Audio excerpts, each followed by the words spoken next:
বন্ধুরা, আমরা এখন সমষ্ণ প্রক্রিয়া এবং রুদ্ধতাপীয় প্রক্রিয়ার মধ্যে পার্থক্যগুলো দেখব। তো সমষ্ণ প্রক্রিয়া মানে হচ্ছে সিস্টেমের তাপমাত্রা স্থির থাকবে, আর রুদ্ধতাপীয় প্রক্রিয়াতে কি থাকবে বলতো, তাপের আদান প্রদান বা মোট তাপশক্তি স্থির থাকবে।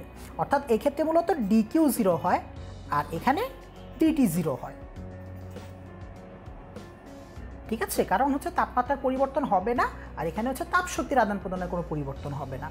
সংজ্ঞাটা দেওয়া হচ্ছে প্রথমটায়, যে প্রক্রিয়া সিস্টেমের তাপমাত্রা স্থির রেখে গ্যাসীয় পদার্থের চাপ এবং আয়তন পরিবর্তন করা হয় তাকে সমষ্ণ প্রক্রিয়া বলে।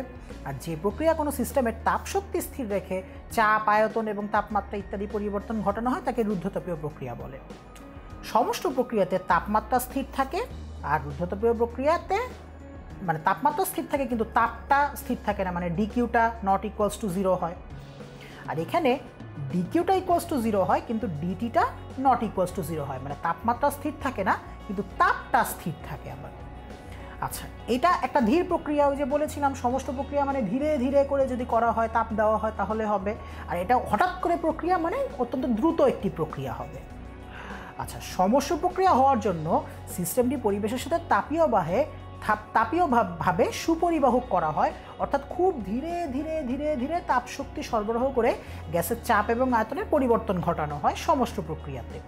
আর রুদ্ধতাপীয় প্রক্রিয়ার ক্ষেত্রে যেহেতু হঠাৎ করে করতে হয়, সেটা আমার যে কাজটি করতে হয় সেটি হচ্ছে যে তাপীয়ভাবে অন্তরিত করতে হয়, মানে বাইরে থেকে কোনো তাপশক্তি যাতে ঢুকতে বা বাইর হতে না পারে এই জন্য তাপীয়ভাবে অন্তরিত আমার করতে হবে। অথবা গ্যাসকে যদি খুব দ্রুত সংকুচিত বা প্রসারিত করি তাহলেও আসলে রুদ্ধতাপীয় প্রক্রিয়া পাওয়া যাবে। হয় তাপীয়ভাবে অন্তরিত করতে হবে, অথবা যদি হঠাৎ করে তাপ বাড়িয়ে দাও বা তাপ মানে হঠাৎ করে তুমি সংকুচিত করো বা প্রসারিত করো তাহলেও কিন্তু রুদ্ধতাপীয় প্রক্রিয়া সংঘটিত হবে। এই প্রক্রিয়ার জন্য সূত্র হয় হচ্ছে PV is equals to constant, আর এই প্রক্রিয়ার জন্য সূত্র হয় PV to the power gamma is equals to constant.